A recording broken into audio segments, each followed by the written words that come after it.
is an entrepreneur I met when I was a fledgling venture capitalist in the late 90s. And he was starting a social network at the time. He didn't quite say that that's what it was. He was a little too early, I'd say. But I had run into him several times since, and he was always doing something entrepreneurial. And this last project that he's been working on intrigued me because that's essentially what I do every day. Is I sit down with entrepreneurs and hear their pitch, and I felt that there's certainly a need to talk about that pitch more.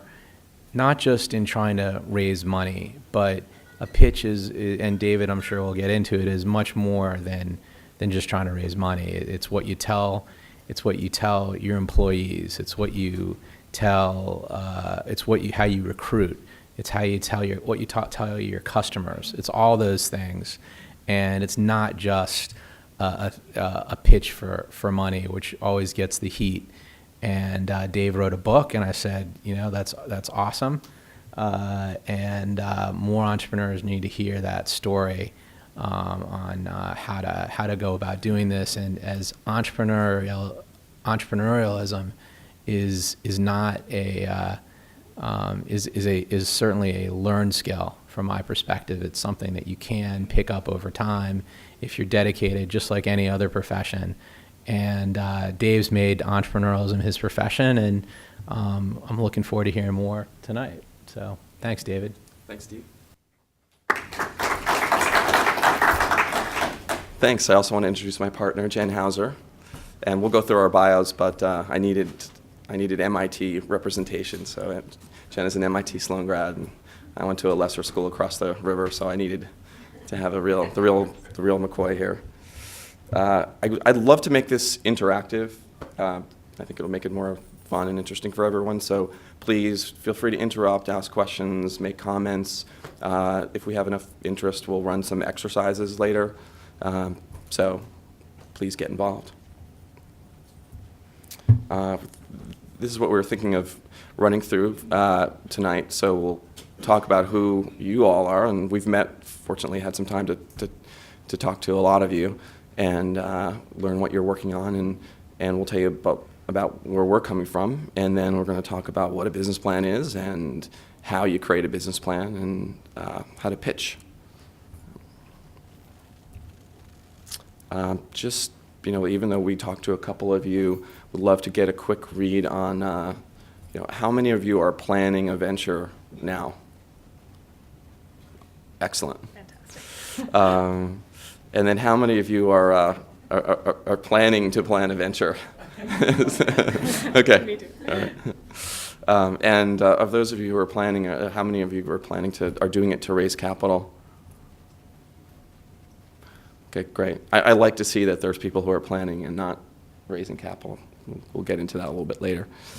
And I guess question really is there anything in particular that you'd like to get out of this, given what I told you about the topics? Do you care more about how to write a plan versus how to pitch, or any derivation of those things?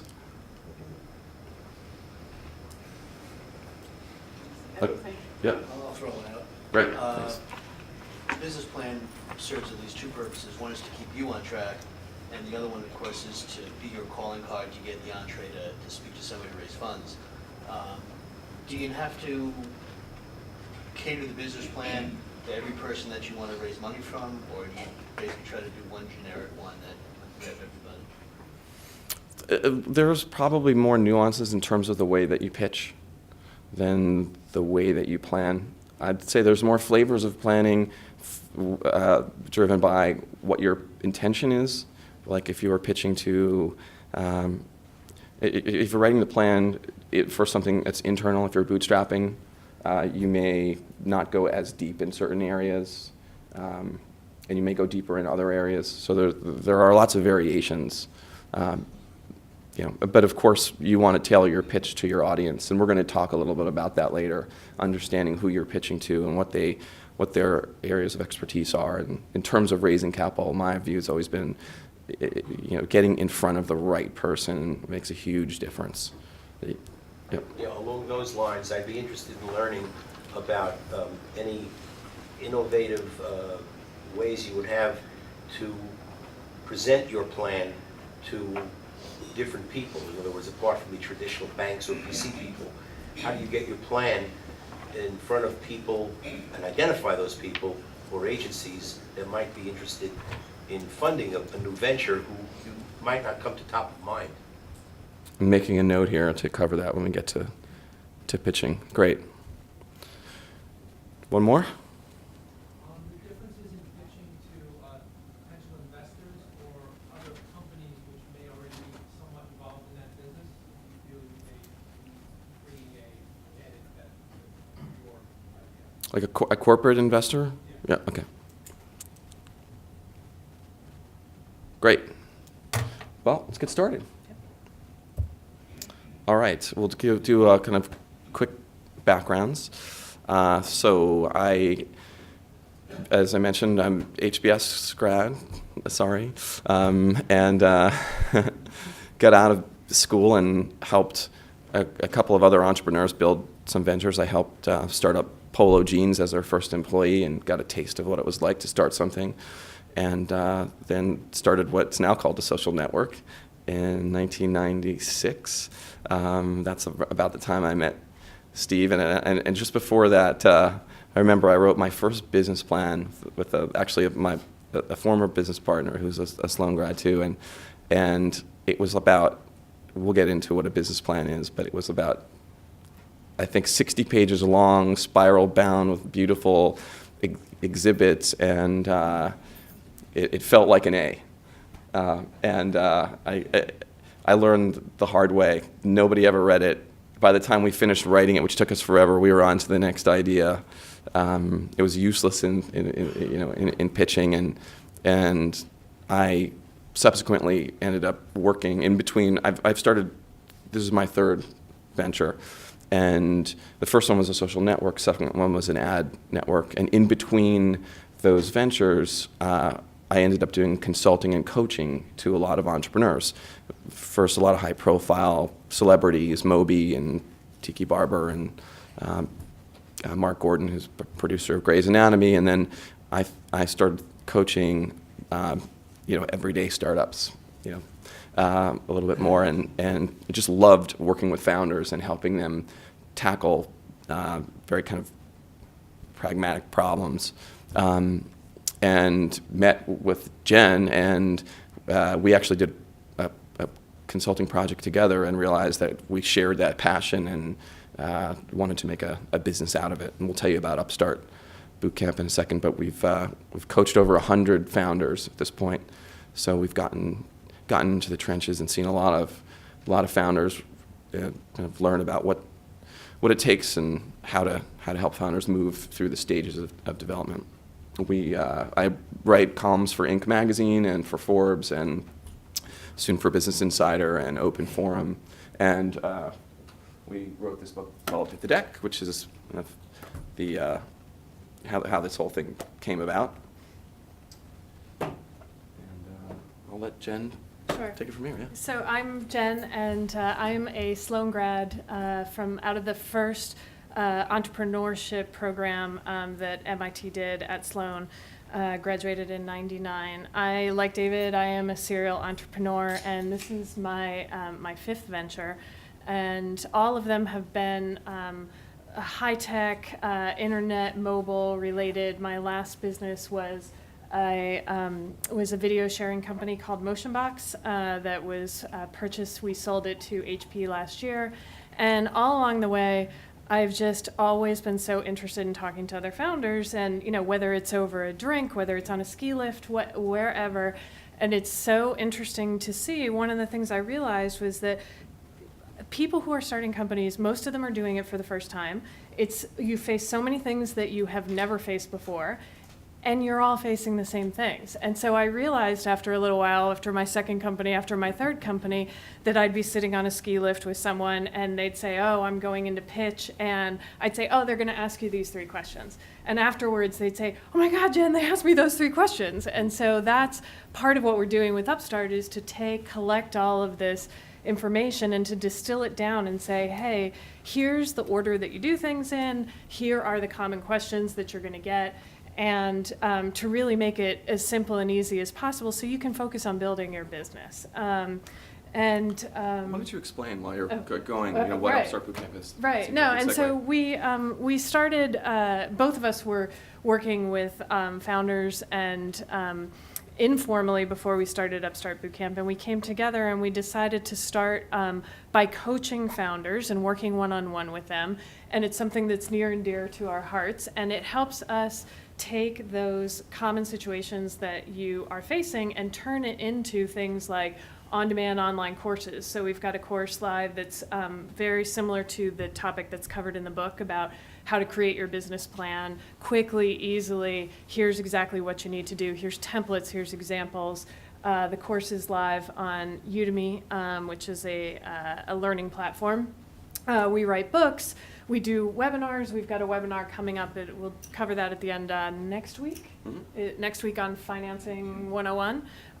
And we've got newsletter. We've got partnerships with big companies that deal with entrepreneurs every day, like Inc. Magazine.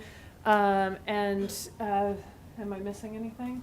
Newsletter, yeah, we said newsletter. Yeah, the newsletter. Yeah, no, Yeah. I got it. And so anyway, that's what we're all about. And so let's just jump into the topic. Great. All right. So what is a business plan? It's kind of a funny question, but we found that there's a lot of confusion about what a business plan is, what it should be, what it's used for, and we wanted to try to clarify that. So to us, a business plan is really about thinking through an idea, making sure you've thought through all the angles. It's that process, more so than a product in particular. And it's also about being prepared to share that idea. And that could be to pitch to investors, but it could also be to get partners or spouses or employees on the same page as you. So it's not just about raising capital. I think another important thing that's not on our list here is that it's something that you are constantly doing. You're constantly evolving your idea, and it's a process that you're going through where you're testing what's working, what isn't working, make an adjustment, or we're not going to make an adjustment for that. And so a lot of people think about it as this static document that you do once and you pitch to an investor and that's it. And we're talking about something that's you use and you think about and it evolves. Yep.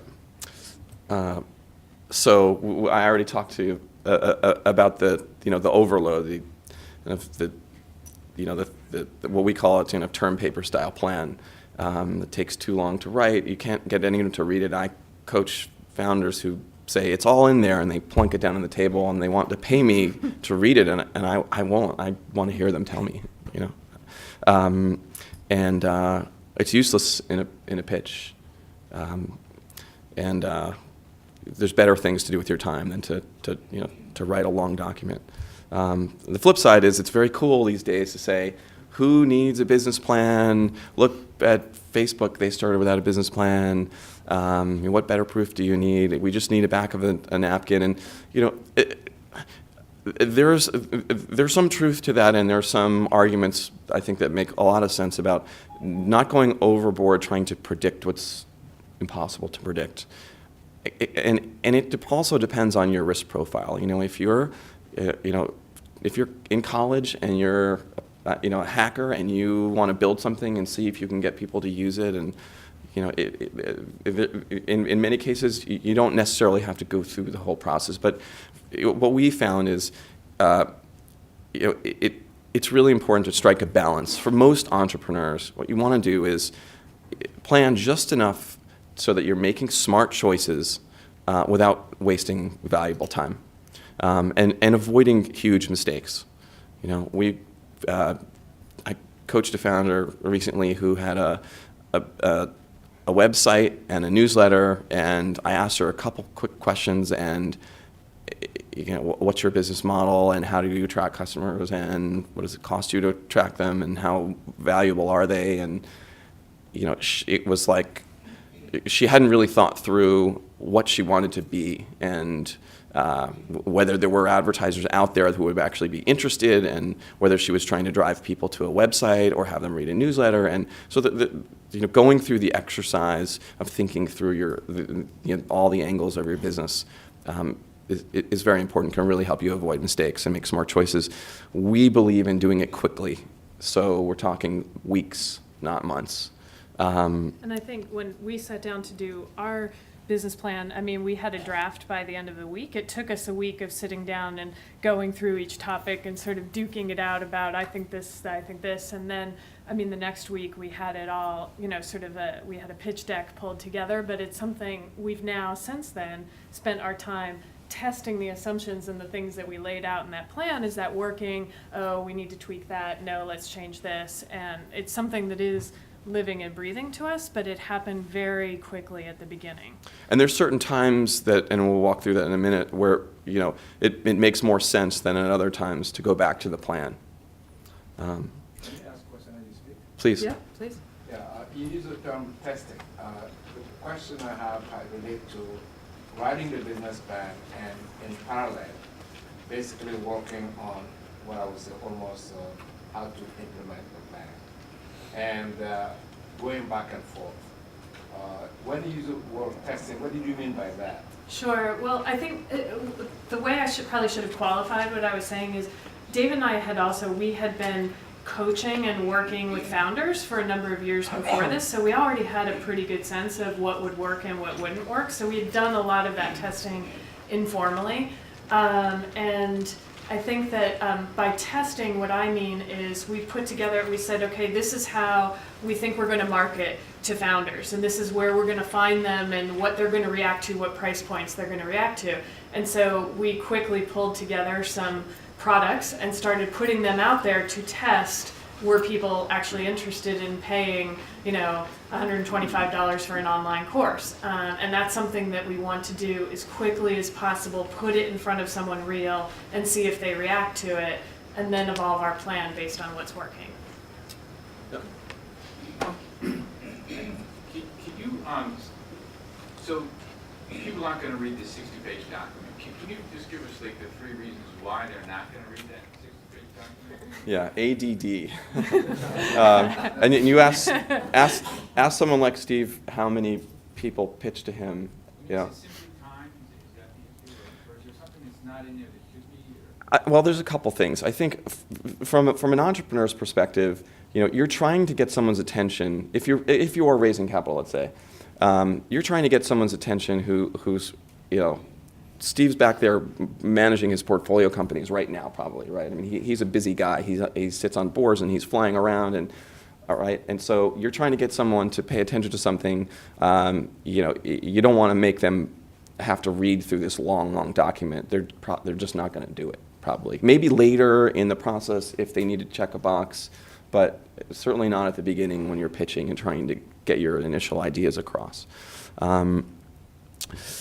I think another reason is that your plan is extremely important, but your team and your idea is extremely important, and that is what people invest in a lot. And so the ability to say something very concisely, here's our plan today, we know it's going to change, here's how we're thinking about testing and evolving it over time, and they need to get a sense of you as a team as well, and that's a very important part of the investment that they're doing, and that is something that I've never seen done well, no matter how thick the document is. It needs to be a person standing in front of you, connecting with you and saying, here's my experience, my philosophy, and how I'm going to do this for you.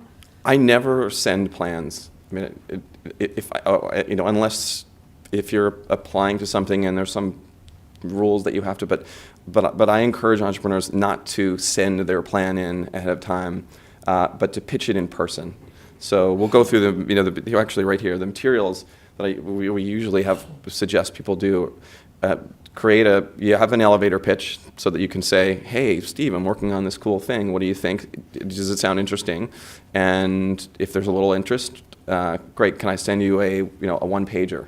PDF so that you can ensure that it looks the way that you want it to look, and it's not something that's, if there is any kind of secret sauce, which I'm not a big believer in anyway, but you're emailing it out there, and it doesn't have to include everything. It's really a teaser to get a meeting. And then you go in and you pitch in person. And another reason to pitch in person, so it's much more persuasive, but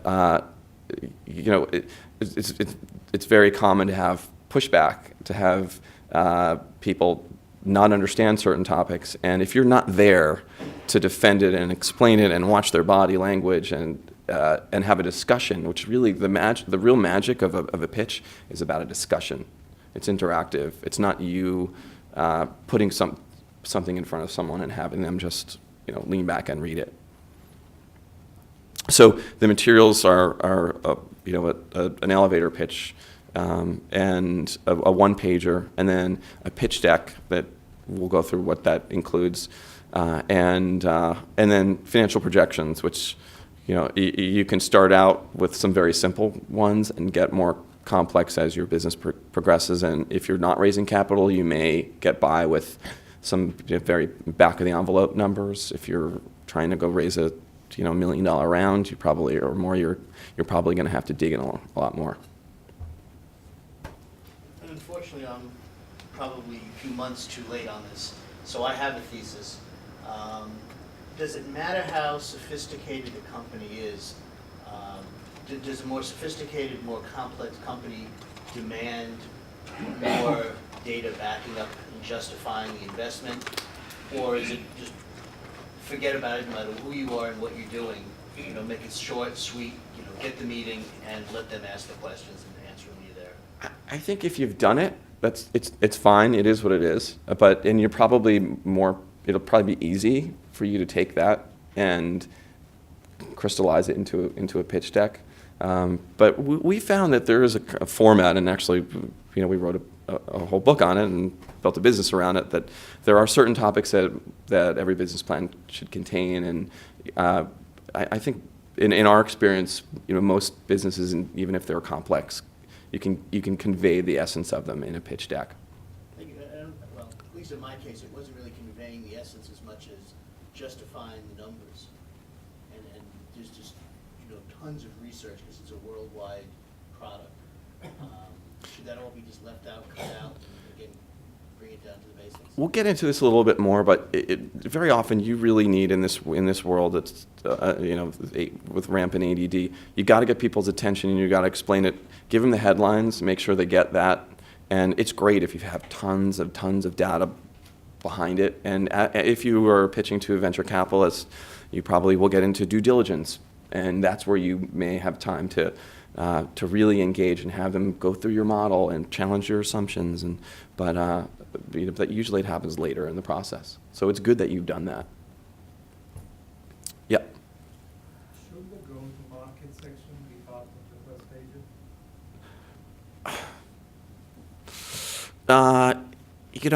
It's probably not as essential in a one pager as really what you want to do is get them excited. You want to give them the essence of the idea and give them the sense that you've got a team that can execute it, but you don't necessarily have to get into the details. It's something that's probably better done in person.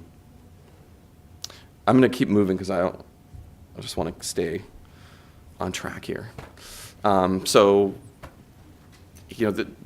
pitch deck. The pitch deck is something that should be in the neighborhood of, say 12 to 15 slides. We have 15 topics. Sometimes you can combine those topics into different onto the same slides, and some of the topics are things that you want to think about, but not necessarily put in your deck. You want to keep it simple. Give them the headlines. Let them ask for the details. Let it come out in the discussion.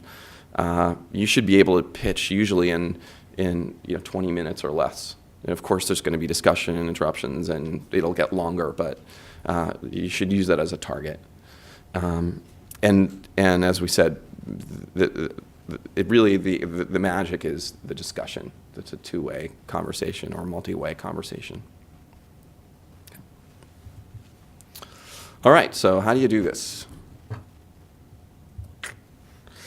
So this is a roadmap of a typical startup, right? And they're all different, but to the extent that you can make a formula out of it, companies tend to start with an idea, which really is a hypothesis that, as we've said, you need to go and you need to think it through, and there are certain parts of it that you're going to have to go out and test and tighten and tweak and adjust. And so you start out, and a plan is a great way to help you think through that idea to make sure that you haven't missed anything, and then you've covered all the angles.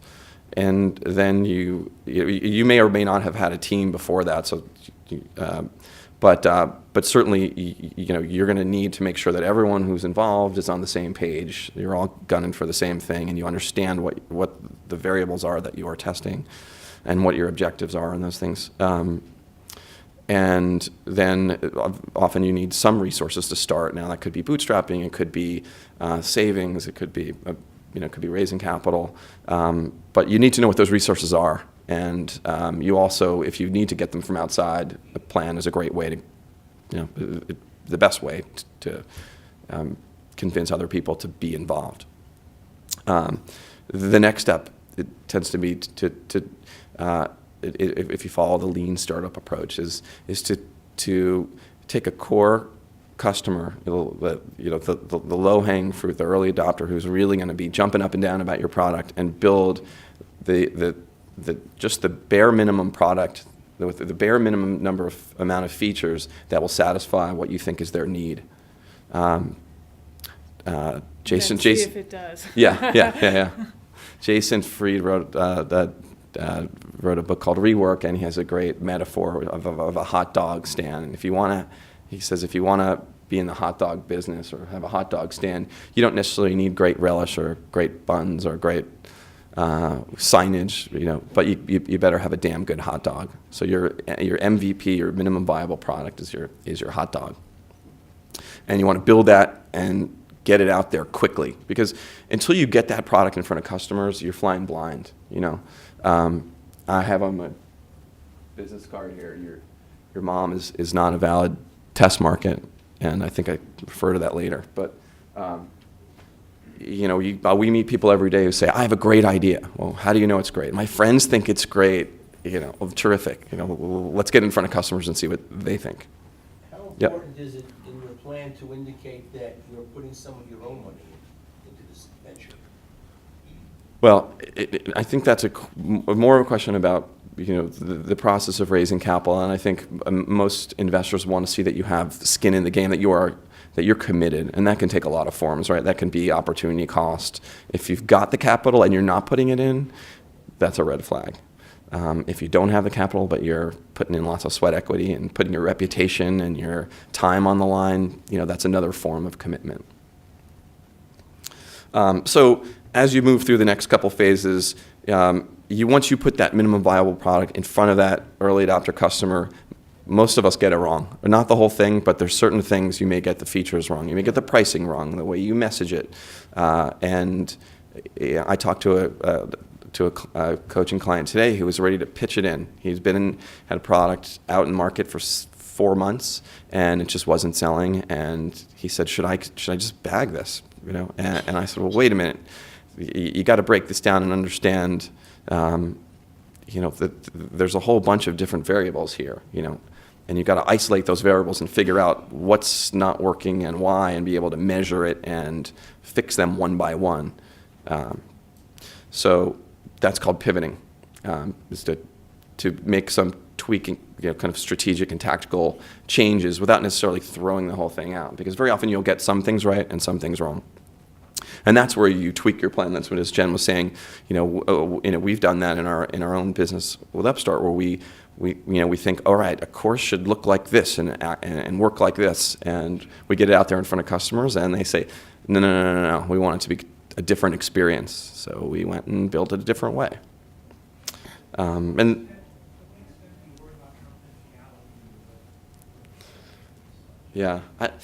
The first time I started a company, I was very concerned with confidentiality, and I think you see that as people do more and more ventures, that they're more likely to say, "Here's my idea." An idea. Most ideas by themselves are not really valuable. It's about execution. And I saw a stat recently, 66% of Inc. 500 CEOs said they didn't end up following their initial plan. They followed, they came up with a plan B or A prime. And so, your initial idea is probably not as sacred as many people, as some people think.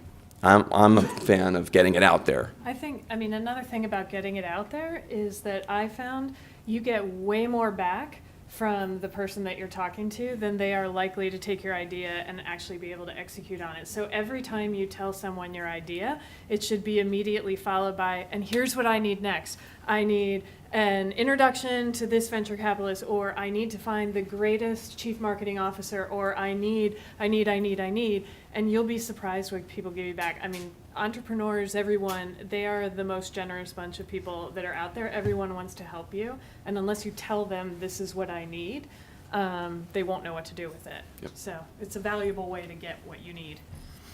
So the next step is really to prove that you have a way to attract customers that's cost effective and scalable, that you can repeat it, and then finally to expand once you find that formula, and that's a great time to raise capital.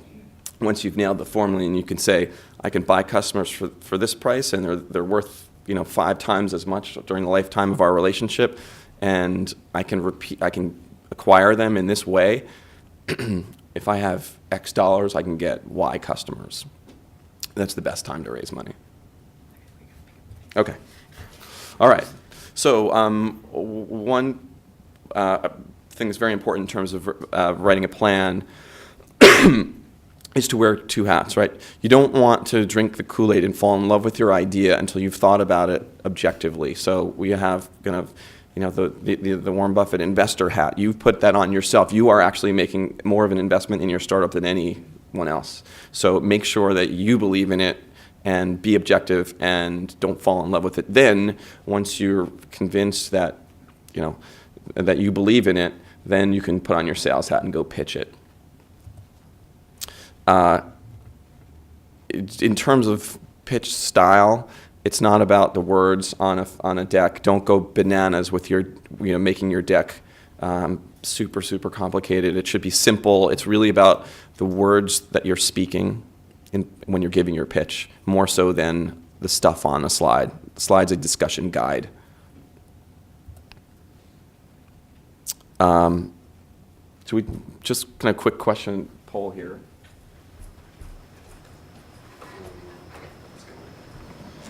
So what goes in a plan? What are the topics that a plan should cover? You could just shout them out. You don't have to raise your hand. Market, competition. Market. What about the market? All about your customers. What are their demands? What do they have now? What are their problems? Barriers to entry. Competition.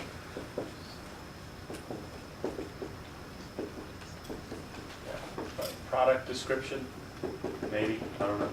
I'll call it offering. Okay? Management, current is what you need. Team. Financials. Yep.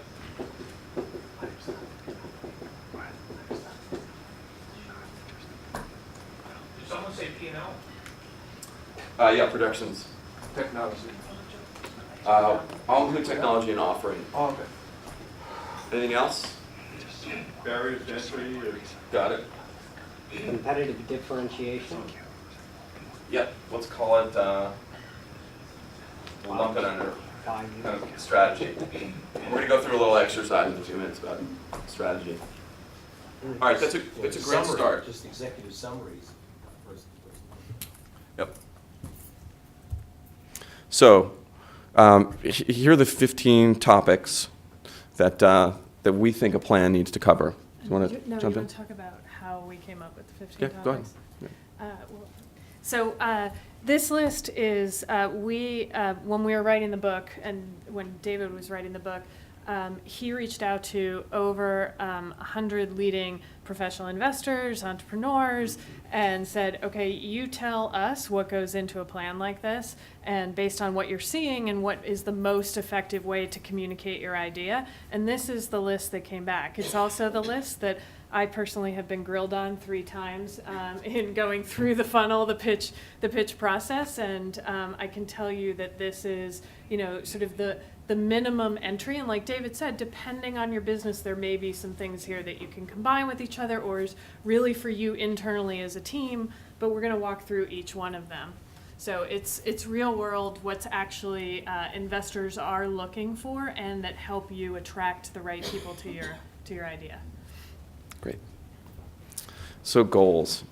Goals is one of these slides that you don't see in every business plan, and you may or may not want to share it depending on who you're pitching to. If you're pitching to a very specific type of investor, and it's very clear they invest in this certain thing, and they're looking for a $1 billion exit, you may not have to specify that, but that's not always the case, and so there are a couple things to think about in terms of goals. How big is this thing that you envision? And that's not projections. It's when I'm dreaming up my company, my vision for the company. Is it the next Microsoft, or is it, 3 people for running a law practice? They're very different, and it's important that everyone involved agrees on what you're at least shooting for. How are you going to pull money out of this thing? How are people going to turn equity into return? And that could be from dividends. It could be by selling the company, by taking it public. And soft goals, are there things that you want to accomplish? We want to be the leader in our space. We want to, be recognized. I know I was talking to someone beforehand about one of my soft goals is I personally like working in a really small environment, so I'm not interested in working in a company that gets to be more than 30, 40, 50 people. I mean, that just isn't the right fit for me personally, so it's a goal in what I'm deciding to do next that it meet that for me. Really? Yeah. Really. I'm just kidding. I can deal with one. Environment. Okay, this is one thing. In 1996, I started a social network based on alumni affiliations, beginning with Harvard. Ouch. And I learned that lesson pretty well. I won't forget it. But you got to make sure that it's the right time for your idea. And being too early is almost no better than being wrong. So make sure it's the right time and place. Make sure that the market's big enough to support your goals. If you're trying to build a $1 billion business in a $1 billion market, you got some tough road to hoe. And also understand what's going on in the market. You should understand the market better than, let's say, people that you're pitching to. You really have to understand what's driving the growth and the changes in the market. And one of my businesses was a mobile concierge business, which was really based on the assumption that phones at that point, which was 99, were dumb. You couldn't even store 20 numbers in them. But how long was that actually going to last that a cell phone was dumb? So that's something that we really needed to understand and think about, because clearly that was a problem that was going to be solved, and we needed to factor into the growth of that business. Okay, customers. So you want to make sure that you're not trying to be all things to all people, and you're going to have to prioritize. That, by the way, is another reason why I don't believe in the 40-page plan, because with a pitch deck, you've got to prioritize.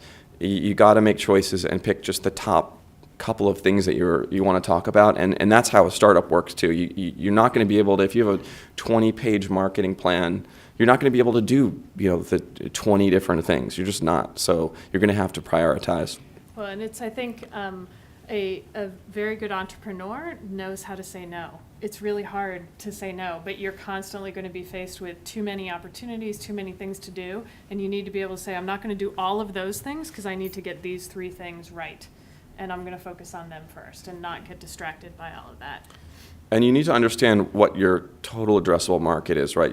You see very often, I'm entering the cosmetics business, and it's a $40 billion global business. Well, that's great. Where do you sell? Oh, I want to sell through specialty stores. Okay, well, 3/4 of the cosmetics business is at mass market stores. So now, you've lopped the market. It's much smaller, and what types of products are you selling? I mean, if you keep narrowing it down, your total addressable market is really the total number of people that are really candidates for buying your product, and how much money you could generate if you got all of them to buy it.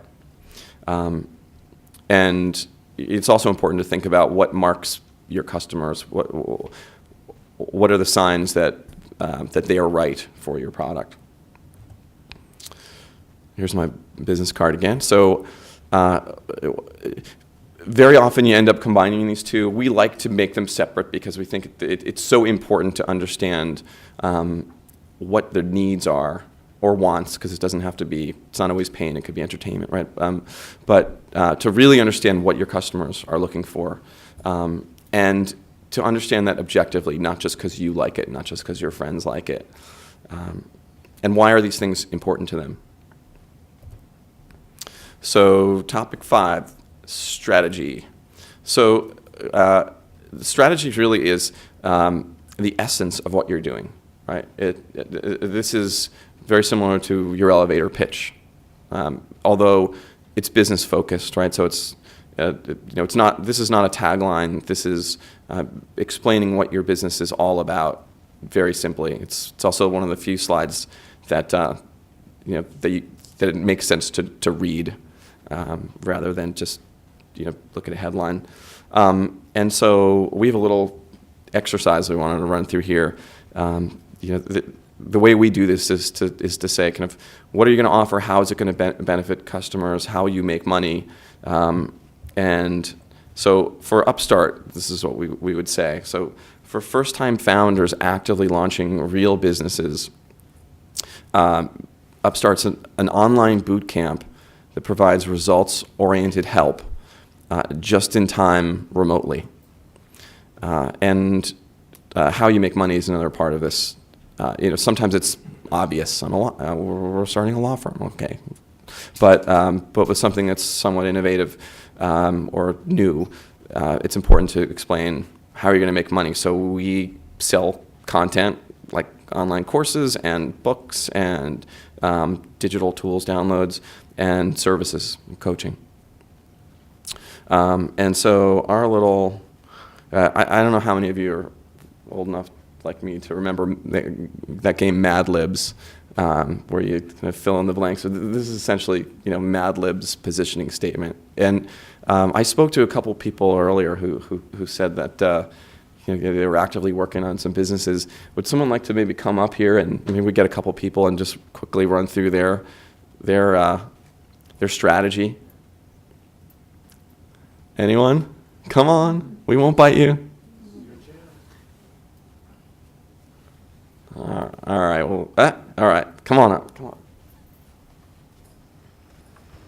Thanks. And please introduce yourself. My name is Neil Gronewetter, and my company is 9 Extra Floors. Can I Go for it. Okay. Okay, so it is for people who are interested in going to socialize, go out on a date with somebody right here, right now, within a 1 mile radius. 9 Extra Floors is the premier proactive location-based social media app that will get you a date in 30 minutes. 9 Extra Floors opens hearts, pants, and doors. I don't know if anyone's going to be willing to follow that. Yeah. Well done. Thank you. Yes. Love it. All right, analogs. This is something else that you don't always see in a plan, but we think it's really important. And this may be something that you think about, and it may or may not work into your pitch. But we like it. It's kind of a secret weapon, or not so secret. But so the idea here is, look, almost any company or innovation is built on existing, things, right? So if you understand what's been done before, that's similar to what you're doing in certain ways, like going after like the same business model, or going after the same customers. You can learn things from what's been done before and what's worked and what hasn't worked.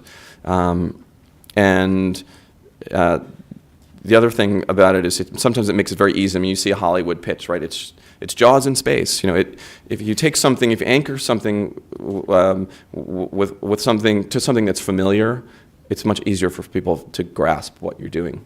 Well, it's also a way to go out and get really good comparables to say, an email newsletter generally acquires customers at this kind of a rate, and it takes them this long to build up their audience, and therefore that's a comparable for my business that could help an investor realize, A, I know what I'm talking about, and B, look, you're on track to achieving that goal, and you know what you need to do next to hit it. So, very valuable. Offerings. So we talked about minimum viable product. This is where you want to explain it. And a common mistake amongst founders pitching is to spend too much time on this. You want to give a high-level overview of what it is. It could be a diagram, it could be a quick demo, but if your pitch is 20 minutes, you don't want to spend more than about 2 on your product. People are investing in your business, not just your product. Even though that's the thing that you're really excited about, try to have some restraint and give them the high-level view of it. Right, and it is something, though, and we'll talk more about this later, about sort of your progress of what you've done so far, but it is a very valuable way to say, look, I'm actually doing it. It's here, it exists, you can touch it, feel it, sign up for it. That is extremely valuable benchmark, other than, I have this idea and I think I'm going to do it. So it's something that really builds trust in what you're out there doing it. Yep, and this is one of the points we'll mention this later on in terms of how you pitch, but this is one of the times during your pitch when you can really switch from building a logical argument to getting people excited. It's the time to step away from the deck, to show them a demo, to get the hair on the back of their neck standing up. The next is marketing. So we talked about that go-to-market strategy. And there's a few components, right? There's the strategy part, and then there's kind of the top tactics that you plan to execute. Business model. Business model is a fancy word for how do you make money. And so there's a couple flavors of this. If you're selling through others, like if you're selling soap to Walmart, you want to concentrate more on unit economics to understand what your break-even volume is, for example, how many units you need to sell to cover your overhead. If you are selling directly to customers, that customer acquisition has to be very efficient, right? You have to know, email newsletter is a great example, that I can buy customers. I can spend $2 to acquire a customer, and that customer is going to be worth $5 or $8 over the lifetime of our relationship with them to advertisers. So getting the relationship between those two numbers is critical. And this is the kind of back of the envelope number that actually is in some ways more valuable, more important than a fancy financial model of 5-year monthly projections. You got to get the basics right.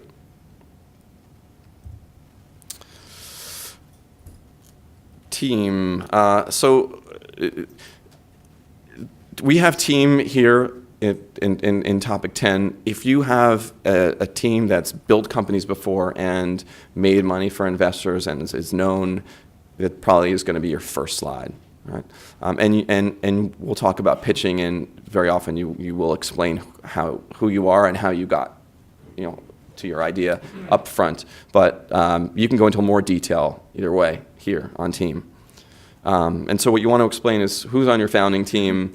Very often you want to explain also why are these people qualified for their roles? What are the key roles? Back to the email newsletter, you got three main legs of an email newsletter stool, right? So you have to write great content, you got to sell ads, and you got to market to grow the subscription base. Those are three founders. If you've got those three founders in house and they're qualified because they've done that or similar things before, you can execute. I've come across a number of clients who are entrepreneurs, and it's their idea, they're the president of the company. They don't really have a team. Now, my understanding is what you say, you really need more than one person to go before anybody you're looking to pitch to show there is a team. It's not just one person. Now, is that true? How many people? What's the sine qua non of people that you need for a team? We're big fans of having more than one founder, actually. And there's plenty of examples of single founder companies and companies that have been founded by 4 or more people. But if I had to pick, I'd say 2 is the number. It's very, very hard to build a startup. And even just psychologically, having a partner who is, picks you up when you're down, and it happens to us, certainly to me, every day. One of the things that that I've personally been in this situation before of, we were pre-money, we identified these are the 3 legs of our stool, and we had people that were not yet that were very interested and said, if you get money, if you do this, I will come. So it's sort of like a letter of intent. So what you're proving to your investors is, I know what it takes to build this business. I have the ability to find and attract these people, and I need this to do that. That's also a good way to go. And if you know that you need that 3rd leg, don't sweep it under the rug and say, we can do it ourselves. Be honest with yourself and with whoever you're pitching to, that you're going to need to find this person, and the further you can get towards identifying. Do you know them? Give them to me. Yeah, and know what the profile is of that person. The further you can get towards getting them on board, even if it's just, hey, look, if I get the money, they'll join. Goes a long way. Is it okay at this point to admit your entrepreneurial failures? Is that a good thing to say, I've done this before, I've learned my lesson, and now I'm changing things up? Or is that something you kind of keep to yourself and hope it doesn't come out? I think if you explain it that way, then yeah, it's great. I think investors care about, they want to make sure that you're honest, that you're willing to learn, willing to take advice, both and learn from your experiences and from other people, and failing can be a pretty good way to learn. And I have a 2-year-old, so I see how he learns, and he just tries and tries and tries, and he figures it out, and that's a lot like entrepreneurship. So you see a lot of entrepreneurs who have tried it and failed, but you want to fail quickly and recover well and learn from your failures. Risks. So to me personally, I care more about what can go wrong, what's keeping me up at night. What do we think the things are that are most likely to make the business fail, and what can we do to preempt those things, and what can we do to react if those things happen. There's also obviously competition. It depends on the business, but in many cases, if you're doing something innovative, having a competitor, to me, I was on the phone today with a competitor, and I was happy to hear what he was doing, because we're both building something innovative, and I'd much rather have to wrestle with fight someone for market share than to worry that no one's going to buy my product. But investors care, and it's important for you to understand who are the players out there, and don't, you get a lot of entrepreneurs who say, oh, we're different, we have this spin on be honest with yourselves and with investors about who your real direct competitors are, including substitutes, because in many cases it's not just another company doing the same thing. It could be a replacement for the product or service. And that I've found is a big red flag. Like, it's kind of the rookie mistake if you walk in and say, we don't have any competition, or there's no risk in this business, and right away they're going to check out on you at that point. So it's much better to say, I understand what's risky, here's my plan for addressing it, and this is why I'm qualified to do that. And investors have more deal flow than you do as an entrepreneur. They see around, they know that there's someone in a garage in Palo Alto who's planning this because they got the plan, and you don't because it's not, they haven't launched it yet. And so, you got to do your homework there. So, the best evidence that, when you're pitching to someone, the big question they're asking all along is, are they going to be able to do this? Can they pull it off?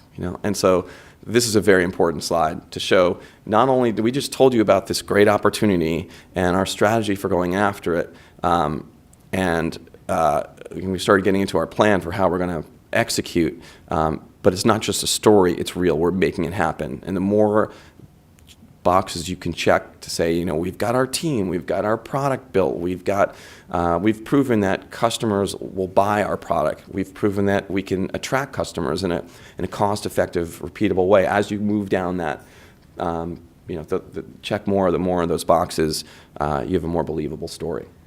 What you'll also find is that if you are actually talking to an investor that's pretty serious about you, that's a pretty long conversation. It's not something that you do in the course of 1 week start to finish. And so being able to say, here's the thing I'm doing next, and then the next time you meet, look, I've done that thing. Now here's the next thing I'm doing. It's a way to, again, to build confidence in you that you know what to do, what order, you're actually getting it done.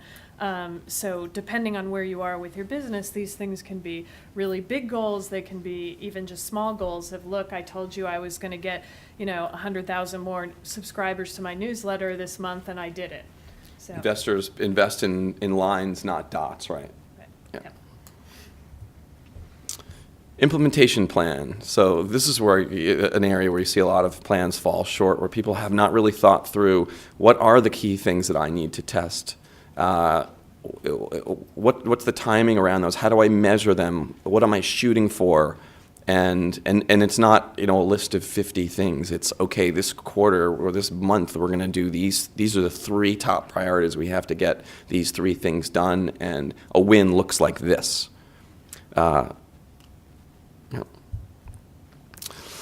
Projections. So what numbers really matter in a plan? We talked a little about the unit economics, and those are critical. And we mentioned break-even volume, so how many units you're going to need to sell to cover your overhead and break even. You also need to know when is that going to happen, because you're going to be bleeding money until then, and so you need to know how much money you need to get there. And you also need to know how you're going to spend your money, and how big could this thing become. And the way you want to do this is 2 ways. You want to do projections from the bottom up. So next month I'll have 2 salespeople, and each can make 100 calls, and they'll close blah blah blah, and it'll roll up to this. And also top down, because you want to make sure that that you're being realistic. So okay, let's look at some other businesses that have done similar things. This comes back to the analogs. How long did it take them to get to X amount of sales? How much, what did they have in terms of resources? How, if at all, did the world change between then and now, to make it easier or harder for us? But you want to have some way to look from the top down as well. Yep. I've got actually 2 questions. One is on the projections. Everyone always says that the projections are usually bullshit, and they usually are. Should I discount my projections, or is the investor going to discount them for me, and that'll just be a double discount? Okay, this is one of my pet peeves. Don't say my projections are conservative. Just don't say it. They're not conservative. They're wildly optimistic, and we all know it. I think use your best case. Plan what you think will happen. I mean, I think what I found when I'm sitting there being grilled is, one, everybody knows your projections are always wrong. They're always wrong, and they're going to change over time. And what is more important is to understand these 3 things are the things that really introduce the variability into this model. and I understand what those 3 things are, and I'm going to pay attention to them. That's way more valuable to know and have a conversation around, this causes it to explode, or this causes my cost to triple. That's what an investor is looking for, that understanding. And you asked earlier about the detail. This is one of these things where you want to give a high level in your pitch and explain that you thought about it the right way. We built from the bottom up, and we used top-down reality checks, and we did it monthly for 3 or even 5 years.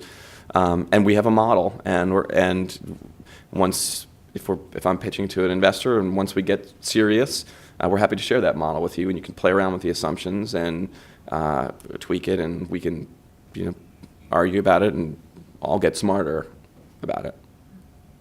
Yeah.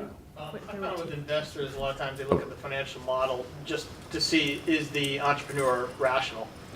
Do they, and they like to do math right in front of you and go, wait a second, you're going to have 400 salespeople selling 600 a day, and that just doesn't make sense. Yeah. And did you do your homework? Yeah. Is it okay to take a salary for yourself when you explain how to spend the money? How sensitive is that? Yeah.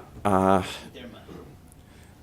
I mean, usually I see people will pay themselves the bare minimum to cover their costs. If you're an investor, you don't want your entrepreneur to hit the wall and not be able to, to give their full time, their full effort, so that they have to be able to pay their bills. But you also don't want them spending, taking all the profit out of the company and paying themselves, an exorbitant amount. They should be making their money when they, from the profit of the company, on exit or. Yeah, that's another way that you can prove that you've done your homework, is to know what an appropriate salary is for someone who is pre-break even, or and to also be very honest about, hey, here's the minimum it takes for me to be able to commit to this. It's not unreasonable. I've done my thinking. My family's on board with it. This is what it takes. It's a tough thing also. You see a lot of executives move over to entrepreneurship and say, okay, I made $500,000 at Estee Lauder, and I want to start this cosmetics company, and I'm not going to take a pay cut. Well, good luck selling that to your investors. And then finally, financing. So what's the deal? What are you looking for? How much are you raising now? Where is that going to get you? How you spend it? What's your long-term exit strategy? If you've got some comparables to be able to say, look, if I'm building an email newsletter, look, I can point to 3 companies that had exits, and there's multiples on those exits, and if we hit our numbers, it's reasonable to think that we might be able to be worth this. And there are companies that are acquiring them, and so there are some precedents for turning all of our sweat into cash. Yeah. I don't see a reference to a discussion of how the investor is going to get his money back, let alone profit. That's what exit strategy is. It gets that specific? I mean, not an exit strategy. You're talking about exit strategy for the investor? That sounds like selling the business. Yeah. So there's a couple ways I mentioned that you turn your illiquid equity, whether it's that you've made it by through sweat because you're a founder or an employee, or you've invested in you own a piece of this company, you got to turn that into cash somehow, right? So you can, if it's a service business, for example, you might dividend. It may not be an acquisition play, or you can sell the company, which is most common, and IPOs, which have been gone for a while, now coming back is another way. And so you want to think about who would buy this thing, how would we most likely make our stock liquid, and also what might that look like? Who would buy us? How much would they buy us for? What were the multiples of and when? And is there a critical mass too? It may be that we have to grow to a certain amount before someone will be interested in us. And what would they be looking for? Someone could buy us for our tech. They could buy us for our growth. They could buy us for our trajectory, our revenue, our expertise, our team. If I invest $300,000 in your business, I won't see a return until you sell the company? I That- wouldn't want to wait that long. then this may not be a fit for you as an investment. You know, if that's the, and that's one of the things that you want to be on the same page with your investors. Like, hey, look, we think that within 3 to 5 years, we think we can build this to this amount, and we think we can sell it to a company like this. And here's some companies they've bought before, and what they paid for them, and how they valued them. And so if we hit our numbers, we think we could potentially sell to a company like that for this amount of money, and you'd get a return of this. Just wanted to ask the difference between 14 and 15, like projections and financing. So for projections, you said how much capital is needed, but financing is, you know, how much money you're raising, or projection was how will you spend the money, and financing was, you know, what will you get for the money? Yeah. It seems It's really, very often you're not raising all the money that you're going to need at once. So in financing is, okay, we just told you in projections, this is it's a 5 or 7 year, you know, deal, that it's going to take us a while, but along the way we may have to raise multiple rounds of financing. And so this slide, financing, is about what am I looking for today? Today I'm looking for my seed round. That's going to get me through the next 12 months. Here are the targets that I think I can hit if I get there. And then I think I'm going to need to raise another $3 million for expansion. So this is about, you know, it's a subset of that whole bigger plan. you know, the valuation, what % is the investor going to get of the company, and what might the IRR be until an exit strategy? Is that in? This is a matter of style. Personally, I like to not put that in my plan, but you definitely want to think it through. And valuation is a whole other topic that I don't know if we have fully time to get into, but you should have a realistic valuation in mind, and usually there's, you know, or very often there's a negotiation. It depends on who you're pitching to, and there's a whole, that's another, actually, we're giving a webinar on how to finance a startup on next Tuesday. So we'd love to have you join us there. Almost out of time. Yeah. And we haven't gotten to the, Okay, all right. here, skip over this. All right, pitching. I'll just give a couple quick tips on pitching.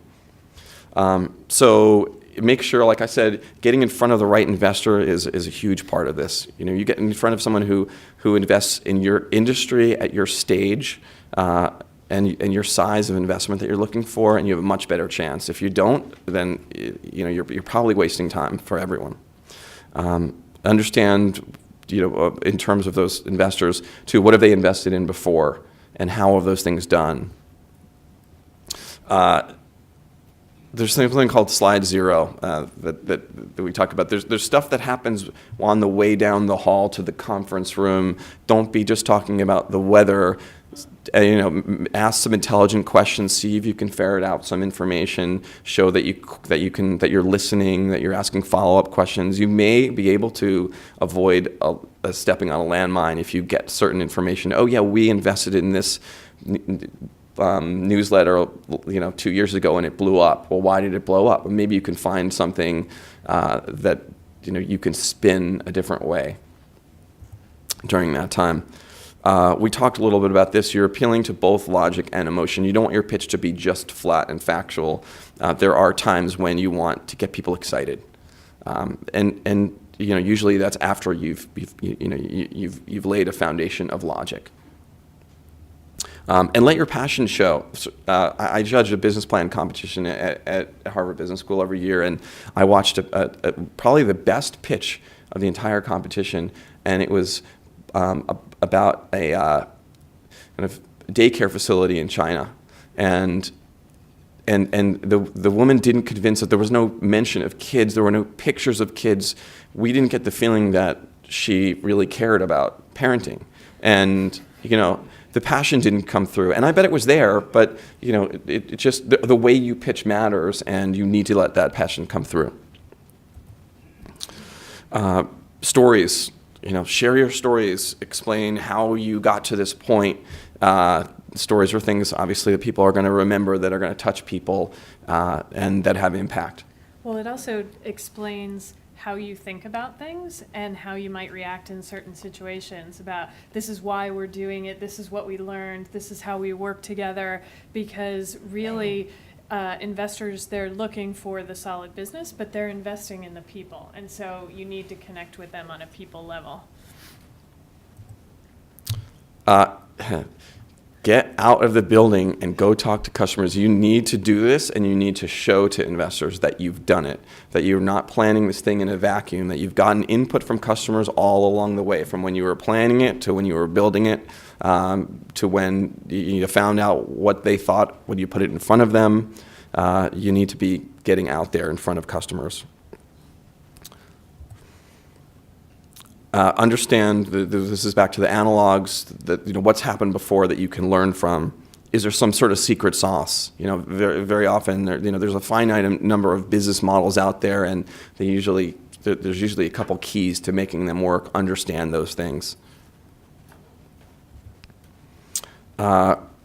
Implementation, we talked about. Make sure that you explain the how. You see some plans where people share the vision, but they haven't really thought through how I'm going to get from point A to point B. And you want to make sure that they're sharks with laser beams, right? And they're that they're laser focused on on some very specific goals. We talked about this. Less is more. Don't try to get everything into your plan. You're not going to be able to cover everything. Let them ask questions. Let there be a discussion. Let them want more. And make sure that it's a conversation. Watch their body language. If they're checking their BlackBerry or they're, you can learn a lot by watching what's going on while you're talking. And that's another great thing about having two founders, or at least two people in a pitch, because when you're talking, it's hard to listen and pick up on those cues. And we're running late, and I think this guy's falling asleep, and let's talk about that topic. That seemed to really get him interested, and ask. You can learn a lot from pitching. The people that you're pitching to, if they are in your space, they have seen a lot of things, and they might know a lot of people. You could get introductions, you can get market knowledge. There's a lot you can learn from pitching. I actually often recommend to people, if you're going to go pitch to Steve Brotman in a year to try to raise your Series A round, meet with him today if you can, and find out, what do I need to show you, Steve, when I come back a year from now that will make you invest in a year. Last but not least, and appropriate that we're at 30 Rock, ask for the sale. What do you think? And shut up and listen and see what their reaction is, and don't be afraid to say, are you interested? Yeah. How long from the day you shake hands for the first time to the day they cut you a check? It's a great question, and I'll say A long time. Yeah. Plan on it. Probably takes at least 6 months. I just had a client spend 9 months raising a Series A round, and she really had all all her ducks in a row. So it often takes that long. And as Jen mentioned, the idea of people investing in lines, not dots, is a big part of that. Because think about it, if you were investing, your incentive is to watch them make progress. And as an investor, you have to flip it around and make some urgency. You have to get this kind of train is pulling out of the station thing going on by getting other investors interested and getting known people, to invest, and soft circling, and showing progress in your business, and reverse that incentive to just sit back and wait. Is there any qualification of the audience you're presenting to that you should make beforehand to see if person or people you're presenting to really has the authority to say yay or nay? I mean, how do you check that out? Yeah, you should.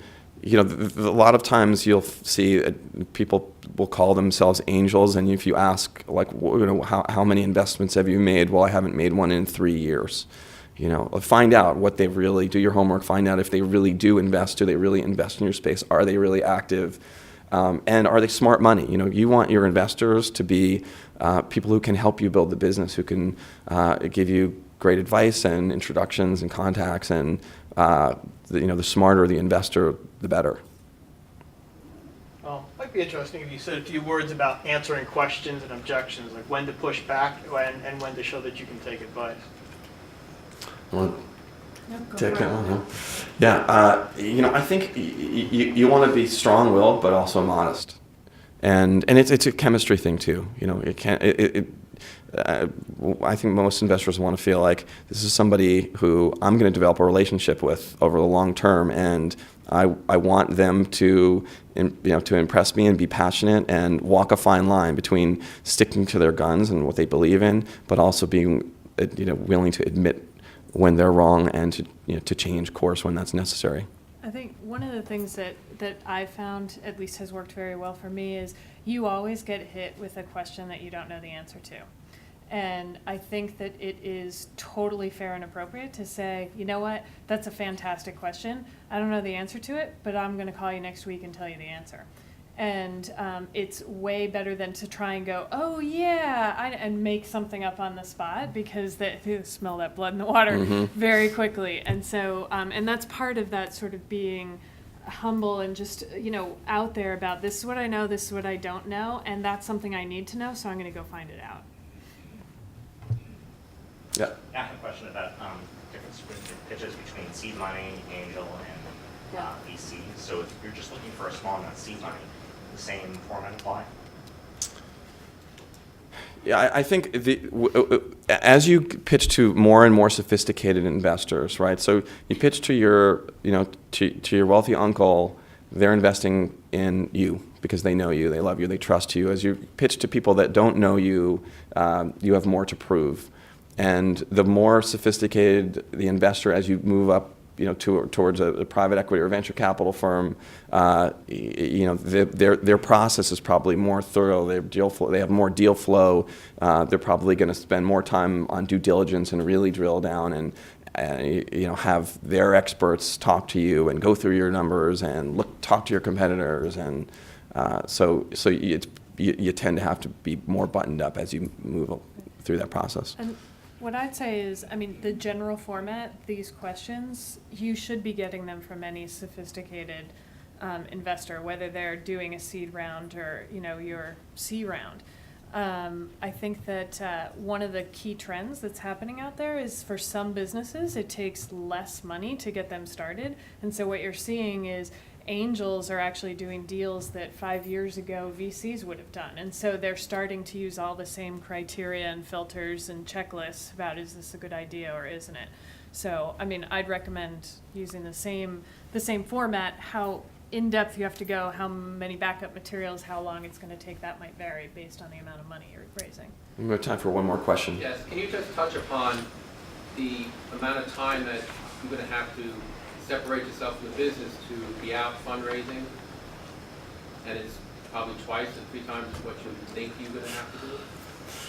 It's brutal. It's your day job and your night job. It's brutal. It's very, very hard to raise capital, and that's why if you don't need it, like rule number 1 is make sure that you really need the money and that there's no other way to get it or to accomplish your goals.